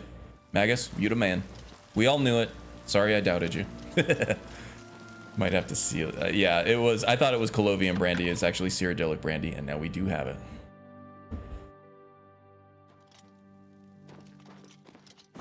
All right, I don't want to do the cross country thing anymore. Let's head back to the shrine. And I only have 10 minutes left. Damn, that 2 hours was quick, huh? Yeah, for people who have joined, I got to cut the stream short. We're going to meet a puppy, and I need to. It's kind of a drive out to where we're going. We need to be able to make it there on time, and we have a game night we're going to right after that. So I got to eat and stuff. You owe me one reach around now. Oh, what am I doing back there, huh? Probably better if we don't make eye contact during that thing, though. That might be a little uncomfortable. Little awkward. You have been told how to summon Sanguine. So yeah, reach around's probably If you feel best. worthy, proceed. And then I can whisper sweet nothings. That'll be Have a look very around. nice. You won't find better prices in all Tamriel. Do not test his patience. Oh, I gotta offer the brandy to Sanguine. Another mortal. Take IOU for later. What aren't you doing is the question. There we go. Otherwise drab existence. Now all we need is for the bitrate to drop, so we start doing the buffering edging The again. Castle Leowin is a dull, dreary place. The mistress is an especially somber soul, and tomorrow she will hold another excruciating dinner party. I want you to liven it up. Use this spell on the Countess. I think I like the Sanguine voice from Skyrim better. Make the party much more interesting. You should probably try to be inconspicuous, or they might kill you. Oh, and the party is by invitation only. You'll have to find a way in. Have fun. Ah, crap. So after I provided the offering to Sanguine, the Daedric prince spoke to me. Sanguine believes that the Countess of Leowin is too stuffy and wants me to do something about it. She'll be hosting a dinner party tomorrow, and I am to sneak into the castle undetected and cast the spell of stark reality on her. What about stark nudity?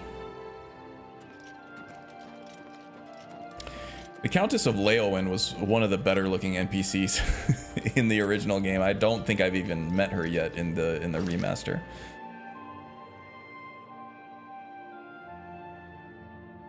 All the way down there. All right, so we will let's see, where were we? Let's just we'll fast travel back here to Fenacasical. That's a mouthful. And then we'll hoof it back down to Leowin. Yeah, screw it. I'm just gonna fast travel to Leowin. Why am I even beating around the bush here? Man, I'm hungry. I'm really hungry. I think my wife got me a breakfast sandwich or something on her way back from our personal training session, so I got that waiting for me. Your shield arm looks strong. You don't want to know what I can do with this shield arm, buddy.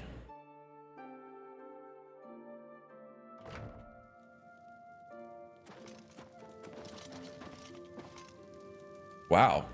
I don't know that I've ever seen Mazoga all decked out in Daedric armor before. She is the aspiring knight that becomes a knight errant of County Leowen with you. Usually see her much, well, you know, I say usually like I play this game all the time, but I haven't in like 20 years, so close to 20 years. So, yeah. I think I usually would get to this point earlier on. I think it makes sense to take her quest line on early because it gives you a free player home without too much of a fuss. The same with the home in Anvil, even though you have to kill ghosts in that one, and to kill ghosts you need either to be a mage or to have a magically enchanted weapon, right?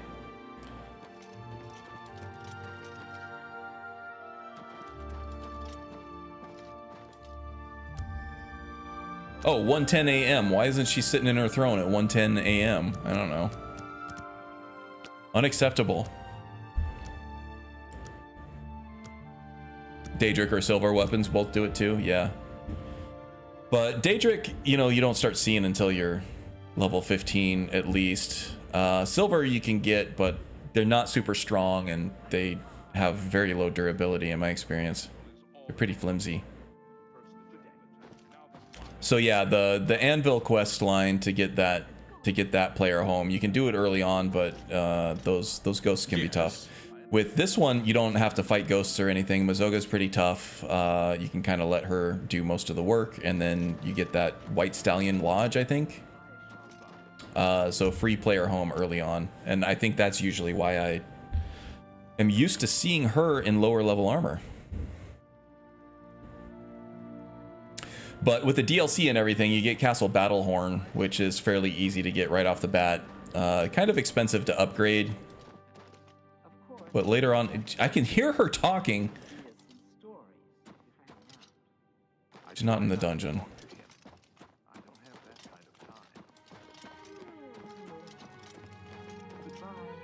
Basement. It is a privilege. You gonna let me through? Can't open the door. God damn it. What the hell is the Countess doing?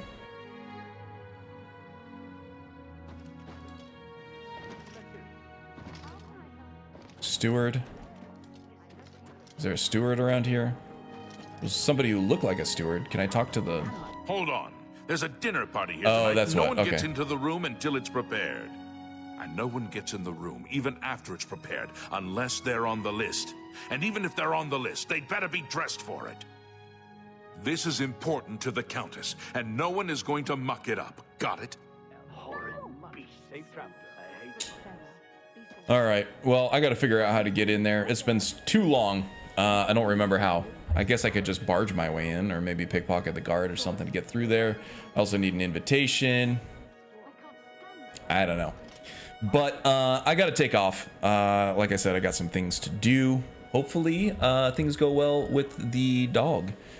If we hit it off, then they have to schedule a home inspection. These are, you know, kind of more stringent adoption, animal adoption. They want to make sure that they're matchmaking as much as possible with the rescue pet and the adoptors, the people who are adopting them, because they don't want, they're trying to avoid returns as much as possible. So yeah, hopefully, you know, by next week we'll have a new member of the Karn household, and I'll make sure to feature him on a stream, the next stream that we get, if it works out, which I hope it does, because he's a good-looking guy. Oh, let's go ahead and show you a picture. This is the heartbreaker that I'm dealing with over here.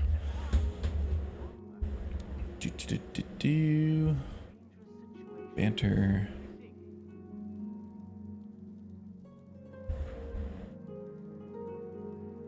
Open in browser. I gotta close out the game because it's being very jealous of the screen space, like I said earlier. Save it.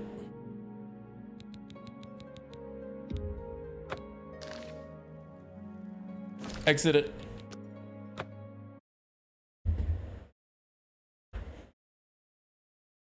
It's coming back. Oh, look at him. He is going to be so spoiled. There is nothing that dog is going to want that he's not going to get for sure. With that look, come on. Yeah, we're excited. Hopefully it works out because my heart's melting just looking at this guy. Look at that little one. So cute. All right, that's it for me, guys. Thanks for hanging out. Had a good time. We'll do it again next week, most likely. I think. I hope. Fingers crossed. Should. I think. I don't know if we'll still be doing Oblivion at that point. I do want to get a warrior build guide out for this. I think it would be good for the channel to diversify a little bit into Oblivion, since that's kind of the hot button. He's a retriever mix, and it kind of, we had a beagle before this, and she made a lot of the same expressions that this guy's making in his pictures. So I'm kind of thinking that this guy probably has some beagle in him. He kind of had the little black mustache too, or she did as well. So yeah, I think there's probably golden retriever, which is kind of a lab, right? Definitely a crossbreed. It's not a purebred. So probably a little bit of golden retriever, probably some beagle in there somewhere too. Yeah, thanks. He is 5 or 6 months old at the moment, so he is a youngin. He's not going to grow a whole lot more, but a little bit more. And yeah, so much more of a puppy than we adopted, or my wife actually adopted our last dog when she was around a year old. So yeah, we got some more puppy energy to deal with this time, most likely. It's gonna be fun. It's gonna be a lot of work, but it's gonna be fun, and I can't wait to have a dog again. Been missing that in my life. All right, that's it for me. I gotta eat. I gotta get ready for the festivities this evening. So I'll catch you around on the Discords, on the different streams, and if not then definitely on a stream next week. All right, see you guys. Take care. All right, bye.